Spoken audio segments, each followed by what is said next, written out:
আসসালামু আলাইকুম, হাজির হয়ে গেলাম নতুন একটা রেসিপি নিয়ে। ভালো লাগলে চ্যানেলটিকে সাবস্ক্রাইব করে অবশ্যই পাশে থাকবেন। চলুন উপকরণ দেখে নেই। রুই মাছ, কাঁচা টমেটো, কাঁচা মরিচ, ধনেপাতা, আদা রসুন বাটা, লবণ হলুদ ও মরিচের গুঁড়ো, সাথে থাকছে তেল। তো প্রথমে রুই মাছগুলোকে লবণ হলুদ দিয়ে খুব ভালো মতো মেখে নিতে হবে।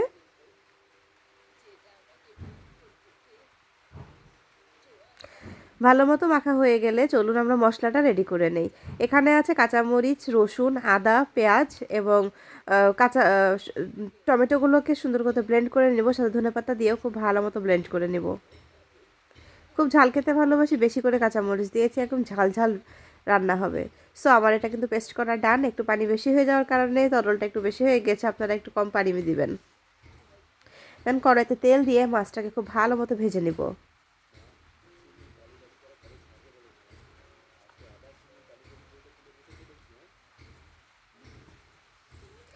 এক পাশ যখন খুব ভালো মতন ভাজা হয়ে যাবে তখন উল্টাবেন, না হলে কিন্তু মাছ ভেঙে যায়। আর এরকম খুব ভালো এক পাশ ভাজা হয়ে গেলে মাছ কিন্তু পরে আর ভাঙবে না, তো এদিকে একটু খেয়াল রাখতে হবে।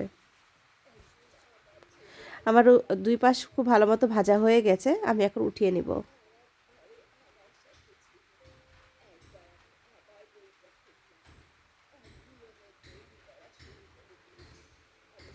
এই তেলের মধ্যে দিয়ে দিলাম জিরা, গরম মশলা এবং এলাচ। সাথে দিয়ে দিলাম কাঁচা টমেটো এবং পেঁয়াজ। খুব ভালো মতো একটু ভেজে নিব। এগুলো দিলাম একটু স্মেলের জন্য এবং একটু টেস্টের জন্য। তার মধ্যে এখন অ্যাড করে দিব বেটে রাখা সকল মশলাগুলো।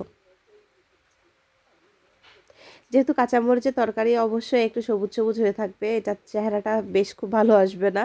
তার জন্য এখানে দিয়ে দিলাম হলুদ, লবণ এবং শুকনো মরিচের গুঁড়া কিছুটা কালারের জন্য। খুব ভালো মতন মিক্স করে নিয়ে ঢাকনা দিয়ে দিব। এটাতে কোনো কিন্তু বাড়তি পানি অ্যাড করি নাই, যেহেতু পানিটা আমার আগেই ছিল। সো খুব ভালো মতন কষানো হয়ে গেছে। এরপরে দিয়ে দিলাম মাছগুলো এবং ওপর দিয়ে ঝোল দিয়ে দিলাম, যেহেতু আজকে একটু পাতলা ঝোল হবে। ঢাকনা দেওয়ার পরে খুব ভালো মতন ফুটে উঠেছে, দেখুন আমার রান্না কিন্তু অলমোস্ট কমপ্লিট। ভালো লাগলে অবশ্যই লাইক আর সাবস্ক্রাইব করবেন, সাথে কমেন্ট করে জানাবেন। এটা কিন্তু গরম ভাতের সাথে খুব মজা লাগবে। শীতের দিনের টমেটো খেতে এমনিই অনেক মজা। সো আমার রান্না কিন্তু কমপ্লিট। এবার আমরা সার্ভ করে নিব। দেখতেই পাচ্ছেন ঝোল কিন্তু খুব পাতলা নেই।